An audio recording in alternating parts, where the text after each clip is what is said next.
I never ever studied 12 hours or 14 hours a day. Still, I secure 90% in my plus two. I did my graduation from Delhi University, जो कि हर किसी का सपना होता है.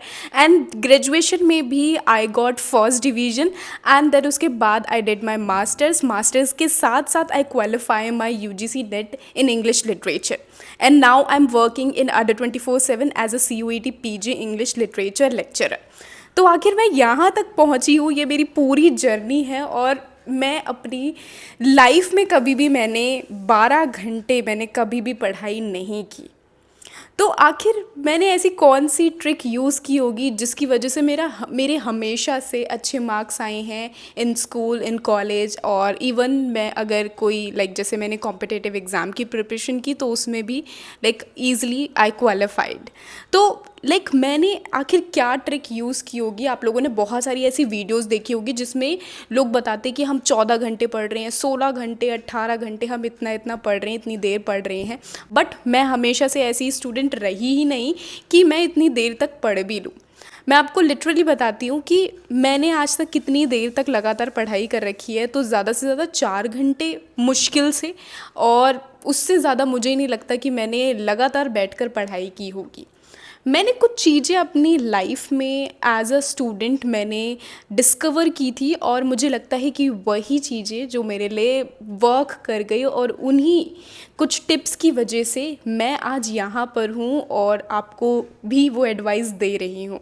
हाय everyone, welcome back to my channel. So this is Nishu. आज मैं आप लोगों को बताने वाली हूँ कुछ easy and simple tricks, tips जो कि आप लोगों को एज अ स्टूडेंट ज़रूर फॉलो करनी चाहिए अगर आप भी इतनी देर 14 घंटे, 15 घंटे, 12 घंटे, 10 घंटे पढ़ने से बचना चाहते हैं. तो ये थोड़ी थोड़ी सी चीज़ें आपको अपनी लाइफ में ऐड ऑन करनी है as a student, and definitely आपको बहुत जल्दी रिजल्ट देखने के लिए मिलेगा. तो चलिए शुरू करते हैं आज की हम इस video. So tip number 1 is less is more. देखो, हमेशा से थोड़ा थोड़ा करके आपको पढ़ाई करनी है. जैसे फॉर एग्जांपल अगर आपका एग्ज़ाम आता है जून जुलाई में, आपका एग्ज़ाम है, एक तरफ एक ऐसा स्टूडेंट है जो कि तय करेगा कि ठीक है जून जुलाई में एग्ज़ाम है, अरे ठीक है कल से पढ़ेंगे कल से पढ़ेंगे, और कल करते करते उसका मई आ जाएगा, और वो एक महीने पहले बैठकर वो ढूंढेगा कि चलो मुझे चैप्टर्स कंप्लीट करने हैं, मुझे नोट्स भी बनाने हैं, मुझे रिवीजन भी करनी है, और एक महीने में ही मुझे ये सारी चीज़ें कवर करनी है. और एक तरफ जस्ट इमेजिन आप, जो कि ऑलरेडी जिसने दिसंबर और जनवरी से अपनी प्रिपरेशन स्टार्ट कर रखी है, आप लोग भले ही उस स्टूडेंट की तरह आप 4 घंटे 5 घंटे आप पढ़ाई नहीं कर रहे हो, लेकिन स्टिल अगर आप डेली डेली अगर 1 घंटा भी दे रहे हो ना, तो भी वो मोर देन इनफ है. कंसिस्टेंसी के साथ आपको थोड़ा थोड़ा करके डेली आपको पढ़ाई करनी है. भले आप आधे घंटे पढ़ो, आप 1 घंटे पढ़ो, डजेंट मैटर, लेकिन आपको डेली पढ़ना है और आपको थोड़ी देर पढ़ना है. ठीक है, जिस भी आप एग्ज़ाम की प्रिपरेशन कर रहे हैं उस एग्ज़ाम के लिए आपको थोड़ा थोड़ा अपना डे का थोड़ी सी टाइमिंग आपको कंट्रीब्यूट करना होगा. ठीक है, टाइम देना होगा आपको. तो जैसे कि मेरा जून में मेरा एग्ज़ाम था, और when I was preparing for UGC net exam, तो उस टाइम पर मैंने डेडिकेशन से 6 मंथ्स तो नहीं दिए थे, बट मैंने थोड़ा थोड़ा करके मैंने पढ़ाई की थी. डेली का 2 घंटे 3 घंटे निकाल कर मैं पढ़ाई किया करती थी, और एट द एंड मैंने सारी चीज़ें कवर कर ली थी वो थोड़ा थोड़ा करके, और एट द एंड मेरे पास बहुत ज़्यादा टाइम था, आराम से बैठकर मैंने रिवीजन की. तो देखो, लेस इज़ मोर अगर आपको ये अपनाना है तो इससे आपको फ़ायदा क्या होगा. सबसे पहला फ़ायदा तो आपको आपके ऊपर प्रेशर नहीं होगा कि अरे यार मुझे ये भी पढ़ना है, अभी नोट्स भी बनाने हैं, इतने कम टाइम में मुझे सिलेबस भी कवर करना है, नोट्स भी बनाने हैं, रिवीजन भी करना है. ये प्रेशर आपको नहीं फेस करना पड़ेगा, पहली चीज़. दूसरी चीज़, आपके पास इनफ टाइम होगा, यानी आराम से आप चीज़ों को समझोगे, नॉलेज गेन करोगे, रेदर देन कि रूट लर्निंग यानी रट्टा मारोगे नहीं. आपके पास क्या होगा, इतना इनफ टाइम है कि आप नॉलेज गेन कर रहे हो. तो ये दूसरा आपको फ़ायदा होगा. और एग्ज़ाम में हमेशा से ट्रिकी क्वेश्चंस पूछे जाते हैं, रूट लर्निंग काम नहीं आती है किसी भी एग्ज़ाम में.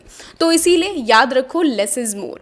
थोड़ा थोड़ा पढ़ो, और थोड़ा थोड़ा करके वो कलेक्टिवली आप लोगों के लिए बहुत ज़्यादा बन जाएगा. Okay, tip number 2 is limited resources. बहुत इंपॉर्टेंट है. अक्सर क्या होता है, आप लोग क्या करते हो, इवन मैं भी ये चीज़ें फेस कर चुकी हूँ, कि जैसे हम एक लेक्चर देख रहे हैं यूट्यूब पर. ठीक है, हम एक यूट्यूब चैनल को फॉलो कर रहे हैं, नीचे हम देखेंगे कोई और रिकमेंड वीडियो आ जाती है तो हम उस पर स्किप कर लेते हैं। देन तीसरी वीडियो, एक ही टॉपिक की हम 10 वीडियोस देख लेते हैं और इससे क्या होता है हमारे दिमाग में सब खिचपिच कुछ समझ नहीं आता। तो इसलिए what you have to do, limited resources आपको चूज़ करने हैं। जो भी आप यूट्यूब चैनल आप फॉलो कर रहे हो, सिंपल एक ही यूट्यूब चैनल पर स्टिक रहना है। इसके साथ जो भी आप बुक यूज़ कर रहे हो, गाइड बुक यूज़ कर रहे हो, सिर्फ और सिर्फ एक ही यूज़ करनी है। इस तरीके से आपको वो बुक यूज़ करनी है कि उसके सारे चैप्टर्स, सारे PYQs जो भी उसके अंदर अवेलेबल हैं, वो सब कुछ आप ख़त्म कर डालो। इतने अच्छे तरीके से आपको उसको यूज़ करना है कि rather than to focusing on quantity, focus on quality. Okay, quality matter करता है, क्वांटिटी मैटर नहीं करता। 10 बुक खरीद लो और उसमें से आपको एक भी अच्छे से आपने पढ़ाई नहीं की है एक बुक से भी, तो कोई मैटर नहीं करता। एक बुक खरीदो, उस एक बुक को ही अच्छे से पढ़ डालो। तो ये आपको याद रखना है दूसरी टिप। ना थर्ड टिप जो कि है note making. Note making process बहुत ही ज़रूरी होता है क्योंकि आप चाहे कोई से भी स्टूडेंट है, आप चाहे 12th के स्टूडेंट हैं, ग्रेजुएशन लेवल हैं, आप कोई कॉम्पिटिटिव एग्ज़ाम की प्रिपरेशन कर रही हैं, हमेशा आप लोगों को नोट्स बनाने चाहिए। नोट्स एक ऐसा ज़रिया होता है ना बेसिकली, जो हमारी एंड टाइम पर पूरी प्रिपरेशन को हमारी बूस्ट कर देता है ना। तो बूस्ट करने के लिए हमें नोट्स ज़रूर बनाने चाहिए। अब नोट्स में भी मैं हमेशा ये सजेस्ट करूँगी, मैं कैसे नोट्स बनाती थी। तो बेसिकली आपको 2 तरीके के हमारे नोट मेकिंग होते हैं और मैं हमेशा 2 बार नोट्स बनाती थी। पहला, जब भी आप एक लेक्चर देख रहे हैं तो लेक्चर देखते हुए वाइल वॉचिंग अ लेक्चर आपको एक सिंपल नोट्स बनाने, जो भी आपको समझ में आ रहा है उसको नोट बनाओ। नाउ लेक्चर के बाद जब भी आप उस पर्टिकुलर टॉपिक को रिवाइज कर रहे हो तो उस टाइम पर आपको एक शॉर्ट नोट्स बनाने हैं। अपने आप को एक्सप्लेन करते हुए एक शॉर्ट नोट्स बनाओ, बुलेटिन पॉइंटर्स का यूज़ करके नोट्स बनाओ।